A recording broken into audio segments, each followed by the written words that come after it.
All right, so this is going to be episode number 1 of the Whiskeys with Wombat Podcast. I originally recorded episode 1, and it was by myself. It was about 18 minutes long, and I fucking hated it, so I deleted it. So I figured, what better way to kind of redo episode number 1, but then have my brother on here. Thanks for having me. Yeah, Jason White, jwwombatwj, King Dong. Some people might know him by him. How's it going, man? Pretty good, man. How about you? Thanks for having me. Dude, living the dream, man. Living the dream. I'm chilling, drinking a little bit of Lead Slinger's whiskey. You know, not a sponsor, but it could be. You know, right. How long you been in town for? Like about as long as I have. Yeah, about the same amount of time. So you go to college at where? Shawnee State University down in Portsmouth, Ohio. That sounds horrible place. Yep, the armpit of the world. Yeah, that's impressive. Yeah. That's impressive. Because I've been to some shitty areas, but what is technically the degree you're going for? Like, so I'm going for graphic design. Yeah, I was originally going there for video game design because it was one of the best video game design colleges in America. At the time, it was like in the top 5. Now I think it's 7th. But I decided I didn't like 3D modeling as much. Like it was fun, but it wasn't what I wanted to pursue. And that's mostly what video game design mostly encompasses. 3D design. That was a big part of it. Yeah. Oh, okay. 3D design, modeling, and animation. So it was cool. It was fun. I still enjoy it, but it's not necessarily what I wanted to do. But I knew I really liked using programs like Photoshop and Illustrator and designing things like that. And so, yeah, I decided to go with graphic design. So how long into your career, essentially your career, did you end up deciding to change it from? About halfway through my sophomore year, I switched over from video game design to graphic design. So luckily it wasn't like too late. I'd taken a few video game design courses like digital 3D foundations and stuff where I was learning to model and animate in Maya. And Maya is just another soft. Yeah, it's a 3D modeling software. And yeah, I kind of decided I enjoyed 2D art a lot more. I thought it'd be really cool to, like, if I was still in video game design, like the field, to design maybe like the covers of cases or concept art. Concept artist is one of like the top jobs I would like. So that's now. How did going from video game design over to graphic design, was that something that translated pretty well, or was it felt like you were just jumping into something completely new? It transitioned super well. The classes I had already taken in video game design then counted as electives, and a lot of the prerequisites for those video game design classes were also the prerequisites for my graphic design classes, so it was a perfect transition. And at that time, it was the perfect time. If it were any later, it just probably would have been too late for you to be able to make that transition. Maybe not too late, but I would have had to stay at college for a little longer, probably. Right. Now, so like, when was it more or less a career decided that you wanted to switch over to graphic design from video game design, or was it just more so like interests that you? More so interest. There's a huge market for both in like the career field, and I would probably enjoy doing either, but I personally liked 2D art a lot more. So right now, could you still get into like, because I mean, us, you know, we've grown up playing video games since as early as I can honestly really remember. But is that something that, like, if you wanted to get into video or working with video games as graphic design, you could still do? Definitely. And I could, with it being an art major, I could on my free time work on 3D modeling and animation and stuff, and add that to my portfolio. And if my portfolio is impressive enough, then they can still hire me. But ideally, I would want to do like concept art, and that is, being a graphic design major would benefit me more than, since it's 2D, than a video game design major since it's 3D, just because concept art is 2D. So okay. I had the option to take like concept art classes and stuff as a video game design major as well, so either way would have worked perfectly fine. Might even be like the same chances. So yeah, I can easily get into video game design or jobs, just not designing the actual like playing part of the game. Oh, so like how the engines and like physics more or less in the game work. Okay, cool. So like so I know like a lot of people, like graphic design is something I think a lot of people want to try and do. A lot of people trying to learn like Photoshop so they can make fucking memes and stuff. But like, what is life like in like a art degree? Are they just like telling you like, hey, this is what you're gonna make? Or do you have more or less like creative freedom going into a project? Yeah, so that's a big thing with the whole major. So it depends on the class. Some classes will give you kind of like a guideline, like, hey, this is the theme, design something like this. I had my digital illustration class, which was vector based. I don't think you know. No, vector. No, for this, you gotta dumb this down for the dum-dums like me. So Photoshop works in pixels. If you're to zoom in, keep zooming in, you'll see each individual pixel in Photoshop.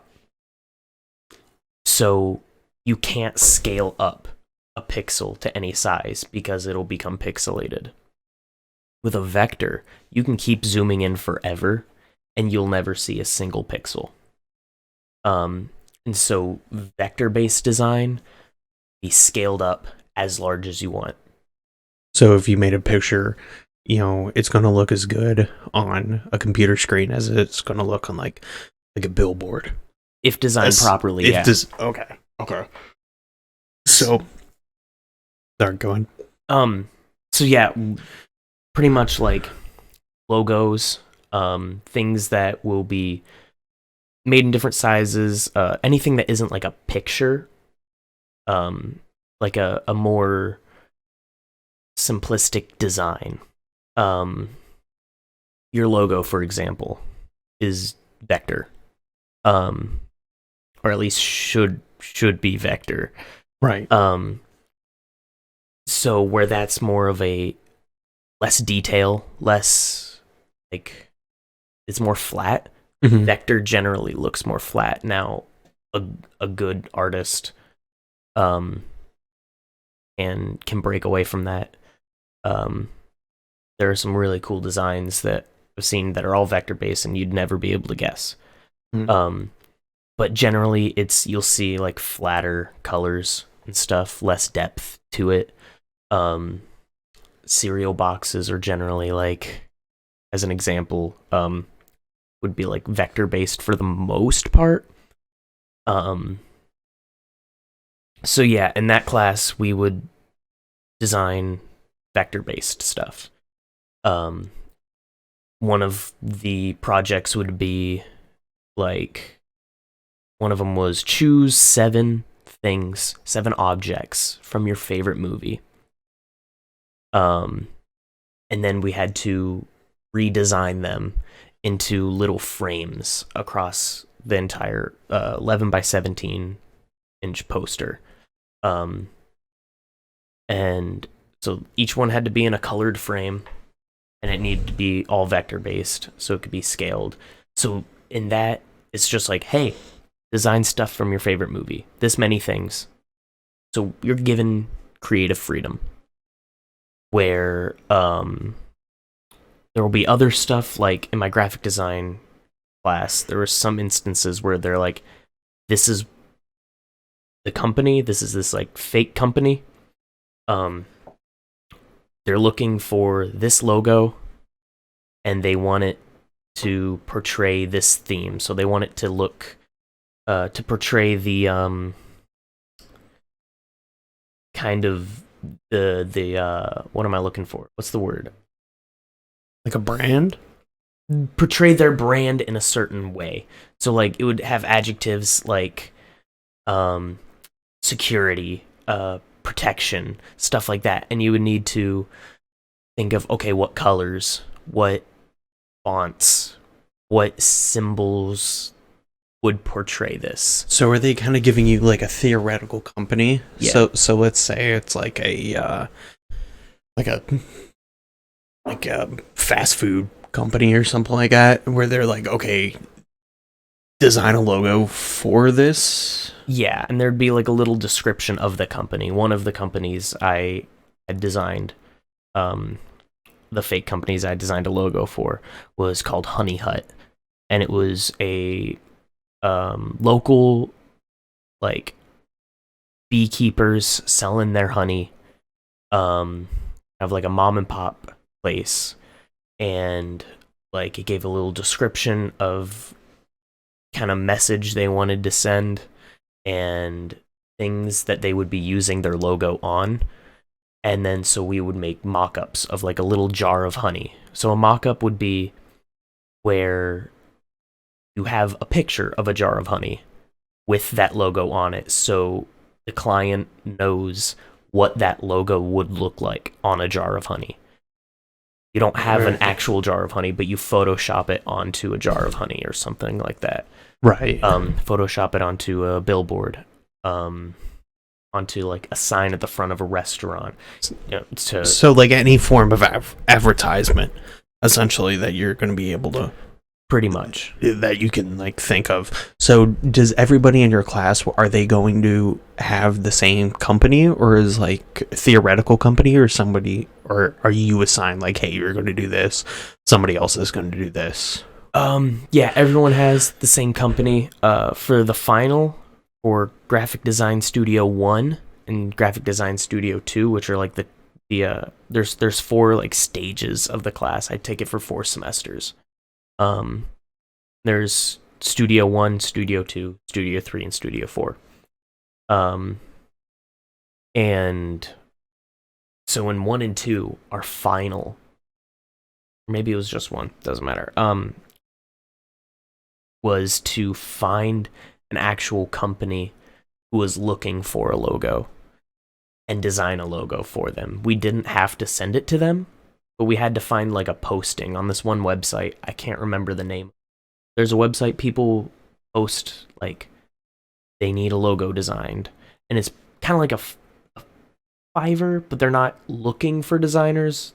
They're just posting their ideas and hoping a designer picks it up and sends it to them. Oh, okay. So we just had to find one and design something there, and we didn't need to send it to them. So that instance, everyone was doing a different company, but generally we're all doing the same thing, and the professor will go over like, okay, this is what you did really good, this is what you did wrong, and this is how to improve it. And we'll do critiques with like the rest of the class. And so if someone's like, hey, I don't like what you did there, this is how you could improve it. And then like the class will have a discussion about it, see how they feel about the logo you designed or the whatever you designed, and kind of come to a conclusion there so you can learn from it. So what are typically like the turnaround times on something like this? Like from the time that they give you the project, are you given like a week to figure this out? So typical. Yeah, that depends. Yeah, some of the classes, some of the designs would be a week. You had 1 week to get this in. Others would be a little bit longer. It depends on what all is being required. Currently, we're working on UI UX design, so user interface and user experience design. So you open up your phone, you swiping through your phone, you're using user experience. What you're looking at is user interface. So designing like an app, pretty much, is what we're doing. Just none of the coding. Every visual aspect of the app. We're doing that in class right now. And so far, we've been working on that for about 4 weeks, somewhere within there. And we just reached a blueprint for it. And so now, once we put like the blueprint of each section together, each person has to take that blueprint and design the app themselves, just the aesthetic aspects of it.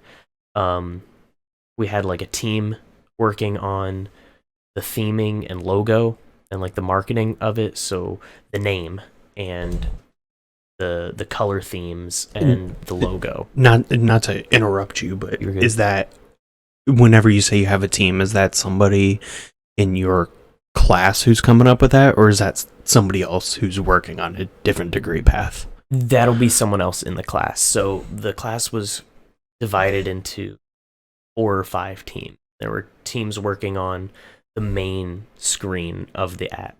There was a team working on the settings screen of the app. There was a team working on the login screen of the app. There was a team working on the marketing, branding of the app. There was one more team that was working on a different like screen that you would go to. It was kind of like a task manager for school. So like projects, it would show the classes that were coming up, the projects you had coming up. You could contact your teacher, stuff like that through the app. And so that other screen was just like the project's details screen. And so like each team had something that was demanding and took some time. So yeah. So basically, to do, and again, for a dum-dum like me, it's like you got to have somewhat of an understanding of marketing in a way. Definitely. That's a large part of the degree. That there's no classes on marketing that we have, but pretty much our graphic design classes are all the visual aspects of marketing, and that's pretty much what the major is marketing, but what you're seeing from the marketing, and not necessarily like where a marketing major might focus more on like getting something out to like a consumer base and stuff. Exactly. Like, and how they're going to run like a marketing campaign where correct me if I'm wrong, you're focusing more as while they're doing that marketing campaign or whatever, however that is, you're focusing on how are they seeing. Yeah. Yeah, like how is through the logos, through the website, through the ads, through any sort of design this company has, how is this company being portrayed? How is this brand being portrayed? Where the marketing team may come to the designer to be like, hey, this is our ideas for this company, for our company. This is what we would like you to do. And it's that the graphic designer's job to then take the marketing team's ideas and make them visual. So, yeah, so the billboards you see, any like Instagram ad you see, all sorts of stuff like that. So I've always heard, like the like certain colors, like I've heard, for example, like McDonald's, like I think it's the color yellow, kind of makes you feel hungrier subconsciously. Yes, exactly. And stuff. So is that something that you're factoring in? Yes. So that's something that isn't directly taught necessarily, but it's something that's discussed and it's something that kind of comes apparently to the design.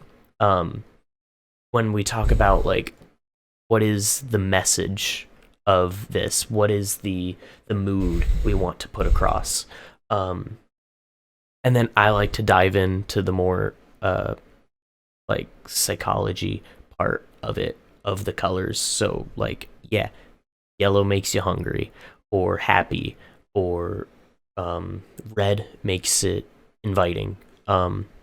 Sometimes it depends on the context. So in some situations, some colors might not send across that message that you're trying to send. But driving down the road, that red and yellow is going to grab your eye. Right. But where like maybe a green maybe won't. So you don't want your fast food to be mainly green. Subway has a lot of green, but it makes it pop because it's got the yellow with it as well. Right. So stuff like that. So whenever you're going into a project, not only are you looking at, because I feel like something like that is kind of almost subconscious to people, and you don't really realize that that's what you're looking for, like the different color palettes. But somebody like you who is that's something you have to consider while going into a project, depending. Yeah. Right. So is it more or less because you've mentioned making like food labels for like the honey and stuff, is it a lot of like food brand stuff, or is it just kind of what kind of projects would somebody who's wanting to go to college for you kind of expect? Or does it kind of vary, if you know what I'm trying to say or ask? What do you mean? Like if somebody wanted to pursue graphic design, mm-hmm. Are they going to expect most of their projects is going to be around food branding, or does it vary? Are you being like, okay, well, we need to make a cover of a magazine or an album cover or something like that? So whatever you want to do, every company needs a graphic designer. Mm-hmm. That's a fact. There's constantly more and more jobs opening for graphic designers. There's constantly more and more graphic designers graduating, and there's always more and more need for graphic designers, no matter how many graphic designers there already are. Just because of the large amount of companies, people creating companies always need a graphic designer. Record labels, going to the album covers, record labels will have graphic designers that they have hired that are kind of like their go-to. So like if this band doesn't have a graphic designer in mind that they would like to use, the record label's going to have a dude they know that they're like, this guy's good. Right. So it completely depends. You can do whatever you want. If you're looking to go into a graphic design major, you're going to be designing things for classes that you may not want to design. The reason for that is, as a freelance artist, if you want to be a freelance artist, you're going to have jobs you don't want to do. So you need to learn how to do the jobs that you're not interested in and get them out at the same quality as the jobs you are interested in. I guess so you can't just shit out some kind of bullshit because you're not really interested in it. Exactly. Which I imagine could be really hard to get invested in something that you don't really care about. You know? Yeah. But so is there any kind of technique that you would go into, or a mindset that you're going to go into if it's a project that you're not really interested in? Is there a way that you would approach something? It's like, I don't really fucking care about this, but you're still trying to give out that same product as if it was something that you were interested in. Mm-hmm. Like, how would you approach something like that? A lot of that comes with practice, with doing it over and over. So you've kind of got your method of doing it. Each artist is going to be completely different in how they go about designing something, where they start. But research. That's like the main thing. So if there's a company that hires you that you're not interested in them, get interested.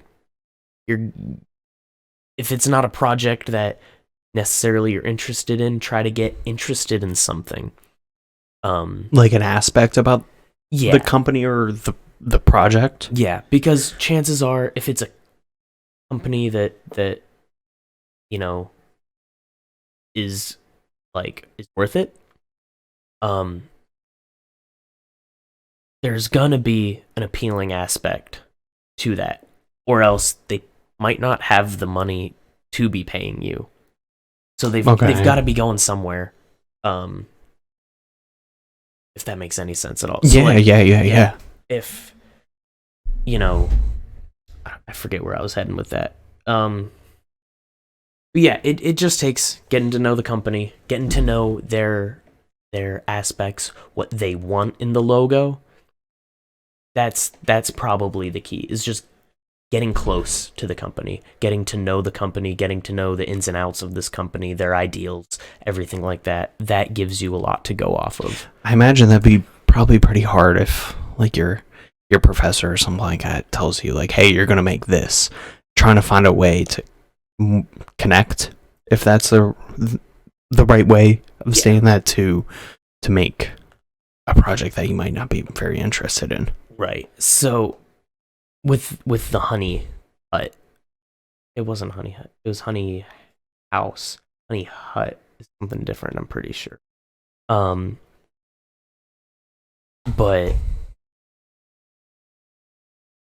I'm not a honey fanatic. My peak interest is not in honey. Yeah, I don't really give a fuck about honey. Right. So making that, it kind of came down to experimenting a little bit with some ideas I might have had for a logo, just taking an aspect of that.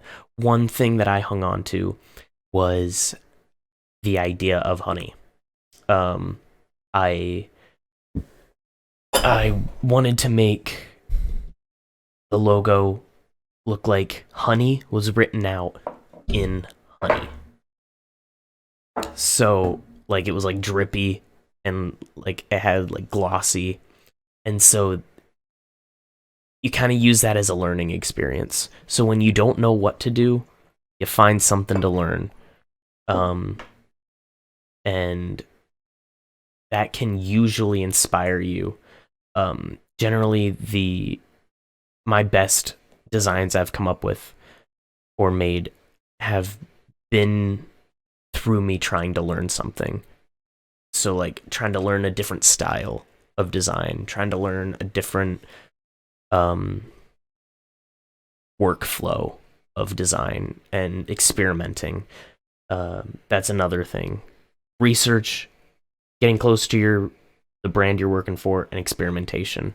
Right. Are some of the major things. Now, you mentioned something about kind of researching and kind of getting inspired by other people's kind of work and stuff. Yeah. I think for somebody like me, it's you see these graphic designs everywhere and stuff, but I don't it's hardly ever the graphic designer hardly ever gets really recognition, or you don't really realize or pay attention to the people who are doing the graphic design. Who's somebody who you kind of look up to in the graphic design space? Who's somebody who you view as doing some cool shit out there? So my favorite graphic designer by far is Mike. Last name's escaping me. I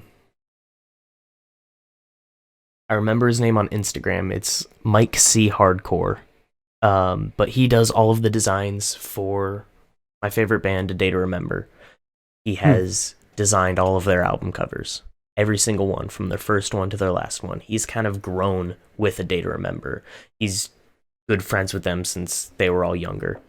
Right. And now he also designed the album cover for The Silver Scream by Ice Nine Kills. He designs a lot of their merch. He designs a lot of a Day to Remember merch. A lot of it. He's designed for Fall Out Boy. He's designed for all sorts of bands in like the rock, punk, metal, like hardcore scene. Right. And I love his artwork. It's my favorite. That's dope. And I think it's something like that, like, you know, like a lot of people will be into those type of bands, but they don't really realize where that artwork and those designs are coming from. You know? Exactly. So now, when do you graduate? I'll be graduating in this December, so December of 2021. Right. So you're basically you are rearing the end of your college career. Yeah. So what's next? Not quite sure at the moment. Right. It's all up in the air. But with graphic design, if that's what is being pursued, then I would like to get some sort of internship with maybe Disney. I've also thought about Vans, because I'm an avid Vans fan, Right. and been an employee for them on and off for a little bit. So, two companies that I love, especially the art side of Disney. I really don't want to deal with any of the money business side of Disney. Right. They're two completely different entities. Right. Right. And they butt heads a lot from what I've heard from other podcasts I've listened to. My kind of goal would be to get a graphic design job with Disney, just a basic graphic design for the parks. Kind of work my way to getting graphic design with Imagineers, and then maybe even concept art for Imagineers. So with that, I would be designing the parks and their new ideas. So the concept art for restaurants they want to open, resorts they want to open, rides they want to make, parks they want to make, stuff like that. So then, before it gets to that, now does the graphic design portion have a lot to do with like the movies and stuff, and like what's going into the movies? Because I think like a lot of people wouldn't really, like, I wouldn't really even think to consider that portion, designing the parks, designing restaurants and stuff like that. Mm-hmm. I think most people are going to be thinking Disney, okay, movies, you know? So does the graphic design portion come into play with part of their movies? Probably. They've definitely got a graphic design team designing, the movie posters, designing the ads, not necessarily the trailers, but different things, posts on their Instagram pages, Right. different stuff like that. The movie cover that would be on like the case, designing all of the text you see on the back of movie cases, on the insides. That was all a graphic designer's job. Right. So, and with cases like that, they probably used InDesign to do, and that's something I've designed a magazine cover and the layout of the inside. I've designed books, the front, the back, and the inside, for my graphic design classes. So stuff like that. Damn near everything in the world that if you're seeing it, graphic designer was probably involved at some point. Right. So now, how would somebody even get involved in Disney?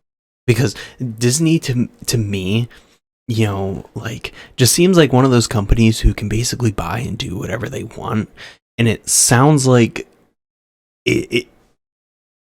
something crazy obtainable. You know, like how would somebody even start working for where would you even begin with that? Like, so that completely depends on where you want to go in Disney. So Disney is this massive entertainment empire.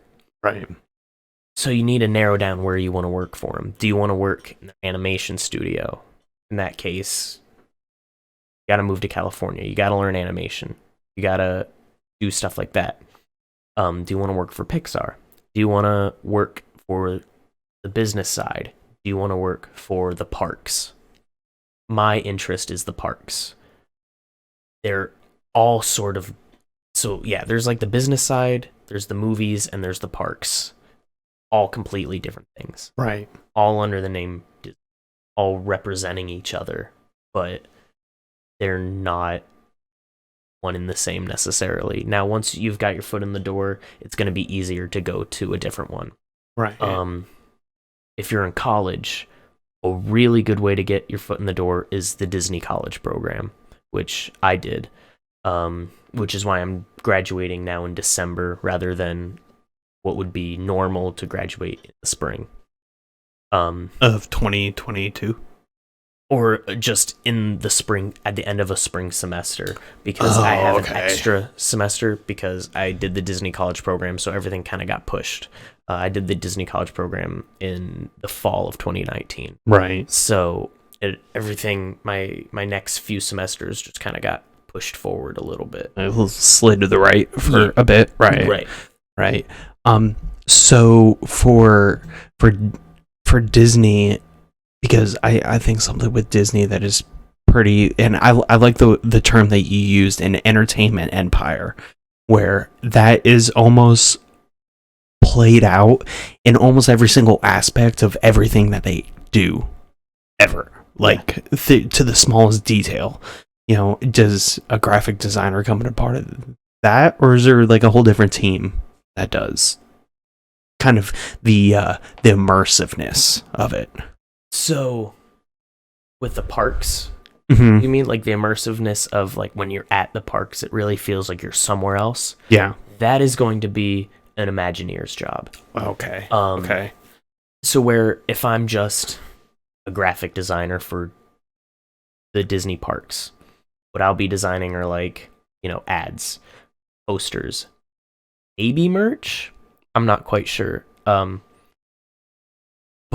it's going to be the less significant things. Still things you're looking at. Still, things that you'll see, but you're not going to admire. Right. Where an Imagineer is that person who creates the story, the world around Disney. They've got the Imagineers that are the engineers, the Imagineer engineers that are making the actual coaster, that are designing all of that. But then they've got the concept artists and the artists of the Imagineers that are designing what the ride is going to look like. What are you going to be seeing? What are, the different stuff like that. The concept artist is going to be mainly like, what are you seeing when you're walking up to the coaster? What are you seeing when you're on the coaster? What kind of aspects do we want to focus on during this ride? Stuff like that. One of my favorite concept artists for Disney was Mark Davis. He was one of Walt Disney's 9 old men, is what he referred to them as. Mm-hmm. He was an animator, and he animated like Maleficent. He is the man who animated Maleficent in Sleeping Beauty. He is also the man responsible for a lot of the concept art for my favorite Disney ride, Pirates of the Caribbean. Big fan. Big fan of pirates. So yeah, he's like a concept artist. I look at a lot of his stuff religiously. Right. So now, when it comes time, like focusing on like the movies and stuff, so is it a graphic designer who's making the scenery of the movies? No. Oh, That will be probably part of the actual like animation team, because it's all 3D now. Right. Where if things were still like 2D, it'd still be the animation team, but they would have more graphic design aspects. Okay. And graphic design is a very broad term, Right. that can include so many things like UI. So it's a very malleable term. So Right. like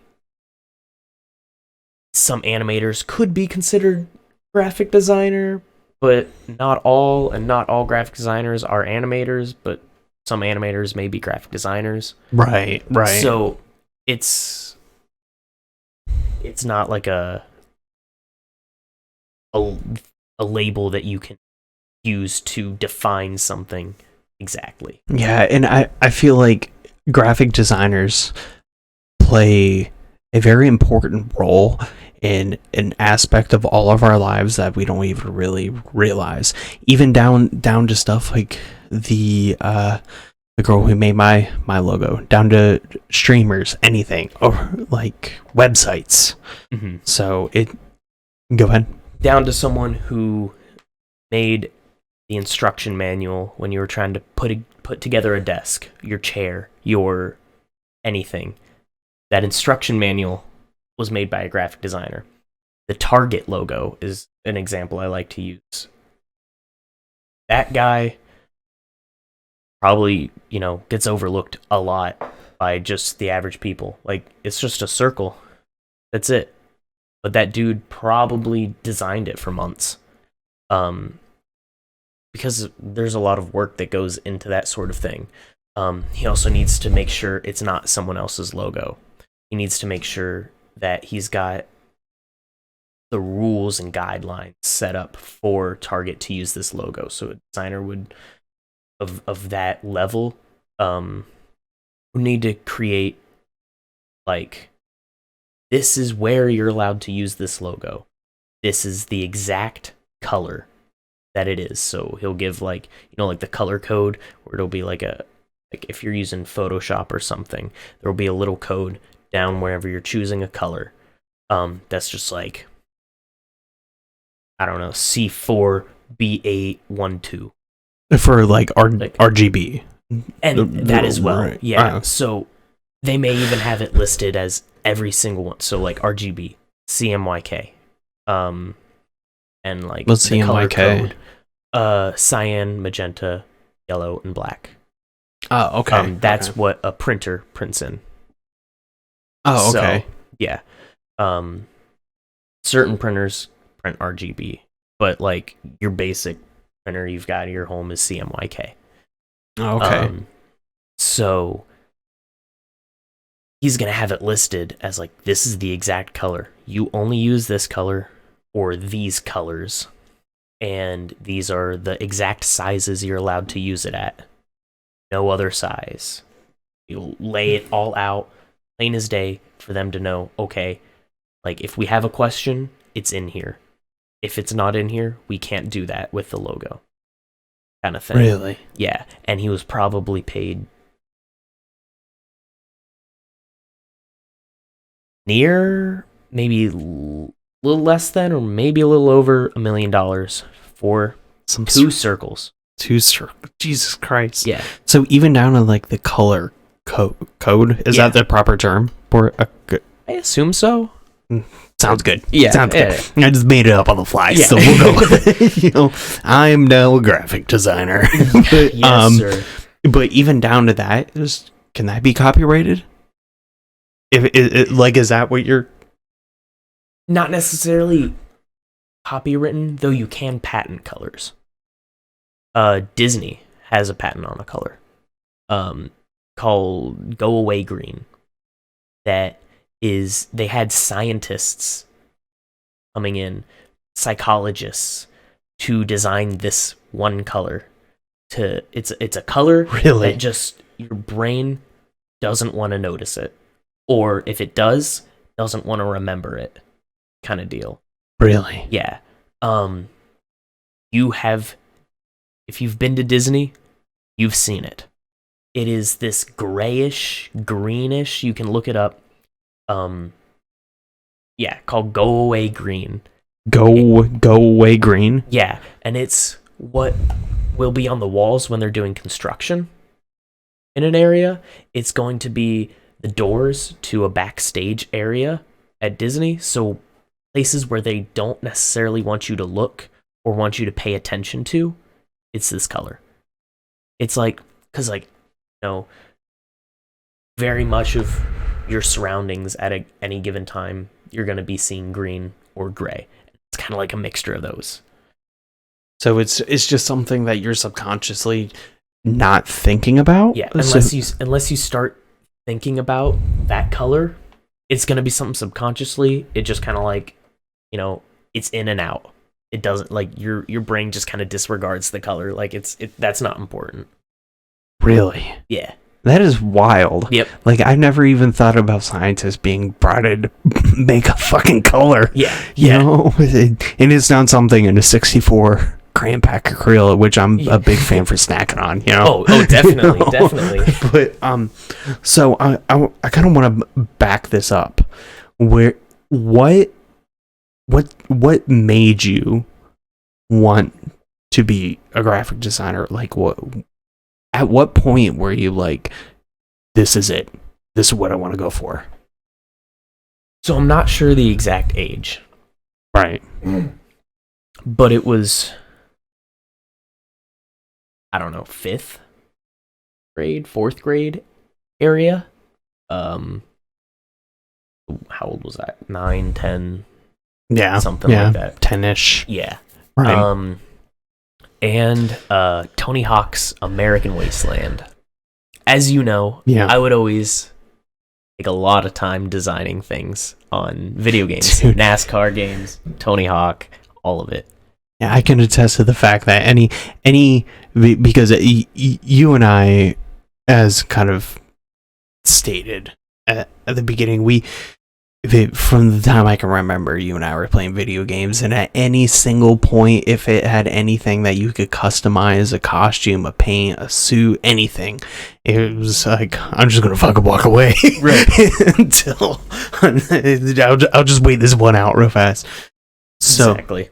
So it was about the age of 10-ish that you felt like this is something that you kind of wanted to pursue in life? Yeah, when it was pointed out by our mom, right, that I had no clue what a graphic designer was. I know in Tony Hawk's American Wasteland, it had create a graphic, and I remember looking for a new game. If we wanted to buy a new game, I would look at the back, and if it said anything about customization, that was the game I wanted to buy. I don't care what the game was. If it had customization, I wanted it. Right. Tony Hawk's American Wasteland had create a graphic, and I would sit there for hours creating that little graphic that you would just spray paint on a wall or would have on the bottom of your board. I would spend forever, and they gave you like pre-existing shapes and letters to add on to it, so it wasn't even like designing it completely. It was kind of like the early like Black Ops 1 designing an emblem, right? Like how Call of Duty, now you're in my ballpark. yeah, exactly. So it was pretty much that type of stuff that, like, yeah, mom was like, I was talking about, like, oh, I'm creating a graphic, and she's like, oh, you should be a graphic designer, and I was like, that's a new word to me, but sounds cool. I read graphic here, and I'm designing one. So yeah, it was pretty much from there I knew I loved art. Right. And then it was around the same time, 4th grade, that I wanted to follow another hobby, singing. That was when I really discovered I had been singing my whole life, but 4th grade was like I joined choir, the 4th grade choir, and right. That was like when I realized, like, wait, singing is a thing. Right. And that was when it like really clicked. So I discovered those around the same time. So still doing both of those a lot. Extremely creative personality. I would like to think so. I know that's not really easy to admit, and it almost sounds like cliche. Like, I'm super creative, right? You know, and it sounds cliche, but I mean, it's true. Yeah. It's true. Those are both forms of creativity. So, like, was it kind of going through school that you kind of knew, like, hey, this is kind of what I want to do, or was it just something in your back of your mind, or was it something kind of more in the forefront of your mind, like, I want to be a graphic designer and sing? Or so going through school up until about high school, the forefront of my mind was singing, and graphic design was kind of sit in the back. Like, it was like, okay, I can't have a job right now, but I know this is the job I want to have. And it was around 8th grade, 9th grade area that I would start watching videos on YouTube of Photoshop, of people designing things just for fun, because it was just satisfying seeing a blank canvas and 10 minutes later someone has something there that's pretty. So it came the forefront more in high school, and that's when I ended up going to the Career Center, and the Medina County Career Center, where for what was it, like 3 hours of the school day I was designing. I was in a graphic design class for 3 hours of my high school day, and then the rest of it was my normal classes. So that really pushed me forward in graphic design as well, and it even got me ahead in college. So how so? I got college credit through the Career Center, and so it knocked a few classes out of the way. Okay. So, do you remember, just speaking on the graphic design now, do you remember, was it until you got to the Career Center that you first had your experience with, like, a legitimate, or not necessarily legitimate, but a like a Photoshop tool or an Illustrator tool? Was it? So, I would, in freshman year of high school, when I would watch the videos, it got to the point I wanted to do it so bad that I would get the trial for Photoshop that at the time lasted 3 months. Now it's like 3. But I would get the Photoshop trial, and I would make new emails just to get the trial again. And I would sit there and watch these tutorials and learn how to do this. And my designs would be just god awful. But I was learning. And then I had graphic design class in high school. And it wasn't a great class, but it was a step in the right direction. Right. Like, could be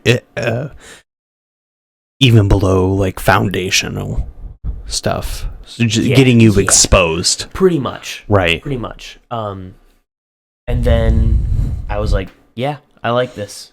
And so I then went to the Career Center, and from there it was like I was using Photoshop all the time. I was watching tutorials in my study hall directly before class on how to do things in Photoshop, and then I would go to class right after and try out those methods.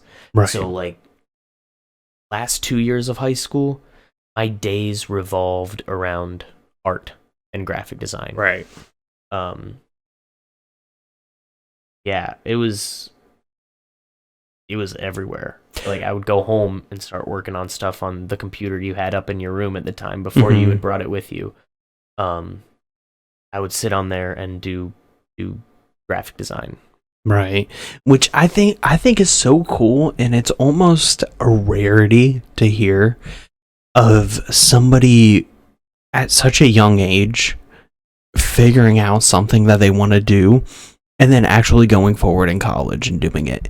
And like in a couple different aspects. Like one, it's like in high school,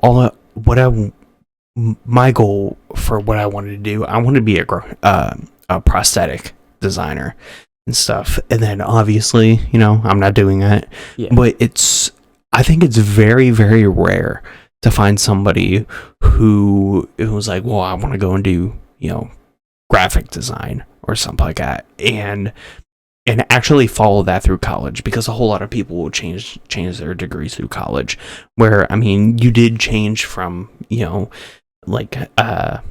video game design to graphic design, but it's still kind of in the same ballpark, which is rare. More of a shift than a change. Yeah, exactly. Which I think is very, very rare, that you don't necessarily hear about too often and stuff. And so I think that's super cool. But I do want to address, I do want to talk about video games, but I also want to address where you talked about singing. Mm-hmm. And I know you have taken a lot of, like vocal lessons and stuff, but at least maybe you won't consider it a lot of vocal lessons, but people who want to sing haven't really taken the time out of their day or try to focus on pursuing any form of professionalized vocal lessons. So was it from choir that you felt like that you wanted to start pursuing vocals a little bit more, or music a little bit more, or was it what kind of started that? Honestly, I have no clue. From the moment I can remember, earliest memory of my entire life, I wanted to sing. Right. In 4th grade, when I was asked if I wanted to join the choir, we were given a little piece of paper. We had to circle yes, maybe, or no. Mm-hmm. So no, we wouldn't join. If it was a yes, you would listen to us and see if we were able to join, which pretty much everyone, if they circled yes, got in, because we're 4th graders. Who's a skilled singer in 4th grade? Yeah. But, and then if we circled maybe, she would come listen and decide for us. So I circled maybe because I didn't want to be a weird kid who sang. Right. But deep down, I was like, I want to sing. I want to fucking do this, man. Yeah, I want to open this pit up. So it was, I let her decide for me. And when she was walking around, she pulled me aside after class and told me that I was going to be in the choir. And so I was like, okay, sounds good.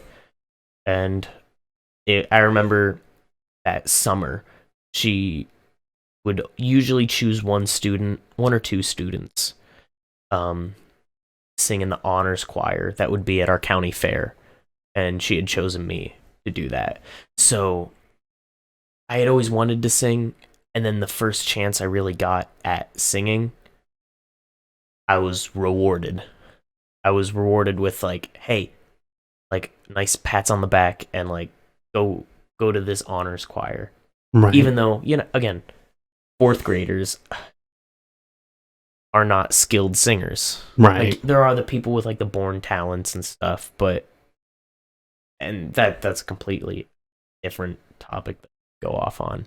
Right. But so yeah, I don't know when it clicked that I wanted to do it.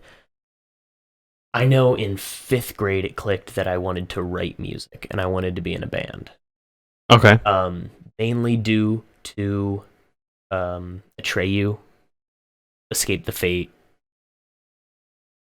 Those were the two key ones. Right. Thankyou and Escape the Fate. I would sit there on the bus and listen to the song and try to memorize the lyrics. Right. So, yeah, that all kind of was all very early, but Right. And you've had who was the guy who you had vocal lessons with? Jamie Vendera. How, and for one, who I'm gonna ask a couple questions. That who is that, and who nowadays are kind of your inspirations and stuff, like who's somebody you idolize nowadays? Okay. So Jamie Vendera, who he is a very skilled singer who went to my college. He went to Shawnee State University in Portsmouth, Ohio. Did he go for graphic? No. Design? He went for the engineering, maybe. I don't know exactly. Okay. I have no clue. It was Okay. something. It was not art. It was not necessarily music, I don't think, until he wanted to do music, and then he ended up changing. He had the same vocal coach I had at Shawnee, which was Shirley. One of the nicest ladies in the world. So you took vocal lessons at college? Yes. It's for like classical singing, so it's not the same as like what I wanted to do. It wasn't like rock singing and stuff. Right. But Jamie worked with Shirley, and he decided that what he wanted to do was singing. So long story short, he ended up going to California and working with some really big vocal coaches who I can't remember the name of. And he worked with one dude from a band called Nitro who had such a powerful voice. Jamie was always told that he was a bass baritone, which is like the lower registers of singing. I think it was, at least I know he was a baritone. And at the time, it was unheard of, really, to be able to extend your range. It was like, these are what you can sing, these are what you'll always be able to sing. Right. This guy from the band Nitro had proven that wrong multiple times. There were rumors that this guy could shatter glass with his voice. And so Jamie, another long story short, learned how to extend his range, able to hit, at his healthiest times, able to hit an E6, which is a very, very high note. Right. And he learned how to shatter glass with his voice, which is kind of what propelled him into a lot more. Right. He was on Mythbusters for shattering glass with his voice. That's wild. Yeah. That's wild. Yeah, he was on Mythbusters, and Shirley told me that I was working with her, and she was like, so, like, is your major singing, or what do you plan on pursuing with singing, or is it just a hobby? And I told her how I loved rock music, I loved metal music, and it was a big, like, I really wanted to pursue a career with a band. And she had told me, she reminded me a lot of this guy Jamie Vendera, and I had no clue who he was until I looked him up and realized that I had seen that episode of Mythbusters. I had seen him on stuff. And so she told me that I should try to get in contact with him, but I realized this dude is famous. I'm not going to get in contact. The chances of you getting in contact with somebody like that's like not easily attainable. Exactly. Right. Exactly. And then I started, I went on my merry way, and one day I got a follow from someone random named Jamie Vendera. And here we had similar follower, like we followed similar people, like I Prevail, like Starset, and some vocal coaches and music things. And so I'm guessing just the algorithm recommended him to me. And one day, maybe like a year after this, I messaged him and I was like, "Hey, did you go to Shawnee?" And he said yes. And I told him that I worked with Shirley, and we got talking about Shirley, talking about the school, and I told him that I would love to work with him. And so he actually came down to Shawnee, like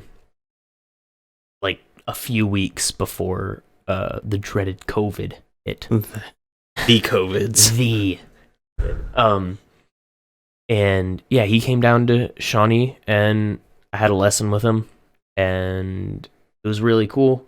He got to catch up with Shirley, and I got a lesson from this dude who's worked with some of my favorite bands, like Starset and I Prevail.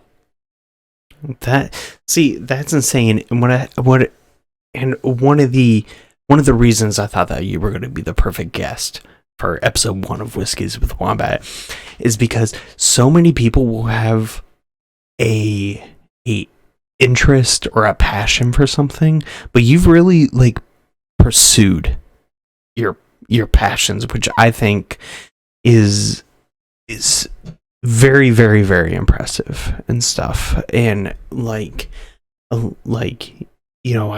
played guitar for many, many, many years at this point, but I've never taken such control, in trying to pursue a passion like that. And now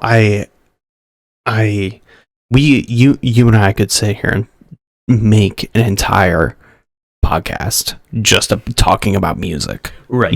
Exactly. And then so to kind of get a gauge more of your personality and stuff like that, I kind of want to break away from some of the music and go back to video games and stuff. So, and because my page mostly consists of video games, streaming, mostly just Call of Duty. But what is you and I again grew up playing video games. So what do you have an earliest memory of playing video games, or where you started playing video games? So I think my earliest memory, I have one very, very foggy one that I'm not quite sure how accurate it is. Okay.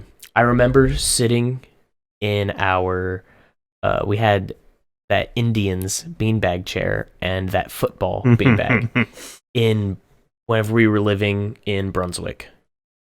And I remember sitting there watching you play NASCAR, like 99 or 2000, right, or something on the PS1. Right. Remember that? That one's foggy, but I distinctly remember when the house that we are currently in was being built, and laying up on like the wooden floors. Yeah, before we even have carpet or anything. Yeah. So the rough foundations of the house, right? We had that small little TV playing the Gex demo. Right. Yeah. Right. Back whenever they had the jam packs. Yeah, the demo games. Discs. Yeah. I mean, you can get like 16 games or something like that. If that many. Yeah. And yeah, like, because I remember back whenever we lived in Brunswick, Ohio, going over to our old neighbors, and one of my earliest memories is probably playing some of the NASCAR games as well on like the 99s or 2000s, but also going to our neighbors, and they had a Nintendo 64. And I would go over there and play Donkey Kong. And I just, it was like Donkey Kong in the early Mario games. and I remember distinctly playing that, and then I also fondly remember playing, the PlayStation 1 on top of, one of those early TVs when they had the little knob that you had to pull out to be able to turn on the TV, little fatback TVs and stuff. But I remember, video games being a very, very prevalent part of both you and I's childhood and stuff. And I think it had definitely a large impact in just kind of our early childhood development and stuff. And then, go ahead. To tie that in with everything we've talked about so far, the common factor in both the music I am interested in and the art I am interested in, and the fact that I want to pursue those, are directly tied to the video games we were playing. Also, it's kind of like a triad. They're like, so a lot of the music we learned, we grew up playing, ATV Off-Road Fury 3, MX Unleashed, on the PlayStation 2 and stuff. Yeah. We learned so many songs from those games. Like Slipknot, Duality, Tug of War by Chevelle, Trapped, Reliant K, stuff like that. Yeah. All learned from these video games. So that was a big factor in the kind of music I'm interested in, which kind of helped propel me in a direction for where I wanted to go with singing at a younger age. Then with designing in the video games is what propelled me into wanting graphic design. So a lot of things in my life are directly tied back to video games. Right. Which is crazy, because it's like some people kind of can just view video games just as like a fun pastime. Right. Where it's like you have somebody like yourself who was able to develop, his current career and learnings and his future careers all off of video games, which, who knows if any other of those situations you would be able to be exposed to something like that. Exactly. If it wasn't for something like video games. So not only can I think video games be, good for your future, but also a good bonding experience as well. And it was like, because, you and I will have such fond memories as, young, impressionable children. Yeah. Being able to develop that into video games and stuff, which I think is awesome. It's so cool. But, yeah, so we're at almost an hour and 15 minutes into this. So what's, since you're graduating December, what do you think's next for you? That's all kind of up in the air at the moment. If everything went in a perfect world for you, in a perfect world, in a perfect world, what's next? Ideally, it would be to kind of set, after I graduate, set graphic design not necessarily on the back burner, but just slightly to the side, shift it over a little bit and make way for music. Right. I've been picking up learning guitar, and my plan is to also learn keyboard and piano to all help write music. Right. I've found some great dudes to jam with and write with and make music. We all have similar ideas on what we would like to make. So in a perfect world, it would be to start working on some songs, hopefully recording an album at some point. Writing this year, maybe recording an album in the next year or so. Ideally. But, right. That's kind of music. Music is definitely the the biggest goal that I would like to hit. Right. Okay. So, where can people find you? Social media wise? Do you have any kind of, whether you're private social media, streams, anything, where can people find you on social media? So you can find me on twitch.tv/jwwombatwj, all one word. You can find me on Instagram, where I post some art. That'll be JT_White_.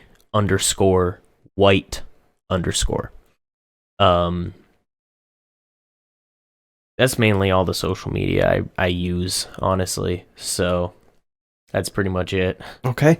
And I know another podcast that I listen to, Drinking Bros. They have a Drinking Bros of the Week. And I don't really know what I'm going to call it yet, but their Drinking Bros of the Week is basically a concept. What is, if you can name somebody in your life who kind of helped inspire you, get to you to the point that you're at right now, or helped you kind of develop you into the person who you are, whether that's creatively, creatively, or just the guy who you are today. And I don't know what I'm going to call that. What, Whiskey Warrior? Hey, that's something pretty like cool. That. Whiskey That's Warrior? Cool. Whiskey Warrior of the Week. What, if there is somebody who's somebody who you can think helped inspire you? Not to be corny as hell, but probably you. Fair enough. Fair enough. That'd be a big part of it. You know, you got me into damn near everything that I'm into. You know, as I'm blushing. I'm blushing. As, you know, a big brother, that's kind of your job, is to, you know, if you have a little brother, make sure he gets into the right things and learns the correct things from getting into the wrong things. So, yeah, you know, you showed me the music that ultimately inspired me to want to pursue music. You were probably like one of the biggest reasons I'm into video games, because we used to sit there and play for hours, and I would watch you, and we would play together, you know, Battlefront, all that. So Battlefront 2 on PlayStation 2. Right. Classic. And, you know, whenever I found Tony Hawk's American Wasteland, I had not even heard of that game until you got it. Right. So, you know, a lot of the things that I had picked up were picked up due to you. Right. So, yeah, you're your own Whiskey Warrior of the Week. Well, I'll take that. But yeah, let's do this again, dude. Oh, and definitely. Dude, definitely. We have. I kind of wanted to use this as kind of an overview of you, so I want you to be a regular on, you know, Whiskeys with Wombat and stuff, and then, because like I said, each one of these topics that we just kind of touched on, we could do entire podcasts on. Exactly. So I definitely want to have you back, and yeah, so you're going to be a regular, and you can expect on Whiskeys with Wombat, if you have any kind of topics, anything that you feel like touching on for some reason, you're going to have the ability to upload whatever you want at any point. So sounds good. And I think people should know you as well, so maybe in a future episode we can get one where you're your guest, where I'm interviewing you, because you know, people tuning into your stream may not always know you, and so I feel like that could be a good way to kind of get to know the person that people are watching on your streams and watching on Combat Wombat TV. Fair enough. Yeah, maybe we'll plan on maybe doing that the next one and stuff, but definitely expect Mr. Jason White here to be a regular guest. But thank you for having me. Yeah, of course, man. Anyways, this has been Whiskey with Wombat. I appreciate all you stopping by, and hope you have a great rest of your week or day or whatever that is for you.